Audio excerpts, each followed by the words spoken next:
found out about it when I was in high school. I needed a lot of volunteer hours, and my cousin worked up here as a clown back in 2003. So he invited me up here to get some extra hours, and then I never left. Before I got here, I didn't know anything about makeup. I didn't know anything about the haunted house industry because I was like 15 when I started.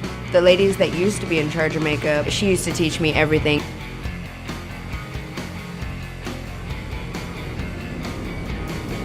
It can take anywhere from 10 to 25 minutes, just depending on the character. Say a zombie with prosthetics and a bunch of blood and a bunch of detail, they'll probably take about 20 minutes or so.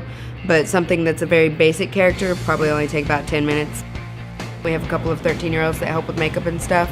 I mean, you don't even have to know what to do, because I didn't even know what I was doing when I first started, and now I'm in charge of it, so I mean, it makes a big difference. But you just have to be willing to learn and willing to get the knowledge and be creative.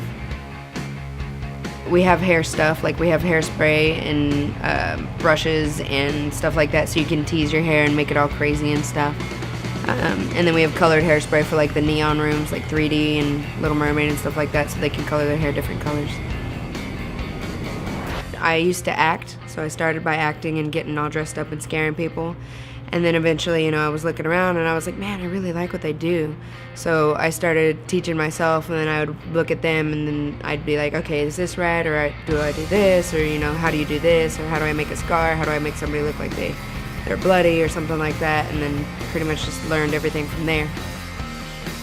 The best reaction that I ever got was I was in the haunted house and I did my own makeup. It was a gargoyle makeup, and it was in like the vampire room. So I was like one of the gargoyles for the vampires or something.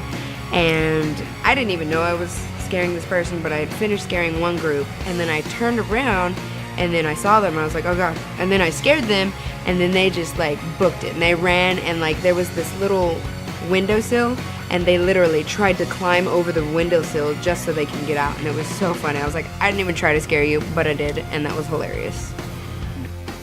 My most favorite thing is all the creativity that it allows. So there's a lot of different options in the house, not just with makeup and making up different characters, but there's also different rooms. So each designer has their own room. I've designed a couple rooms with some friends of mine as well in years past.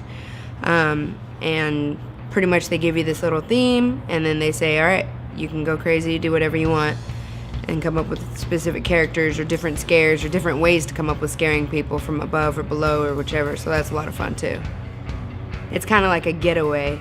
You get to be with your friends and don't have to worry about anything, and everybody up here is like really funny and just fun to be around and carefree, so it's a nice environment to be around. I will probably miss all of my close friends here, because during the haunted season, this is when we hang around the most, is when we're up here getting to be with each other.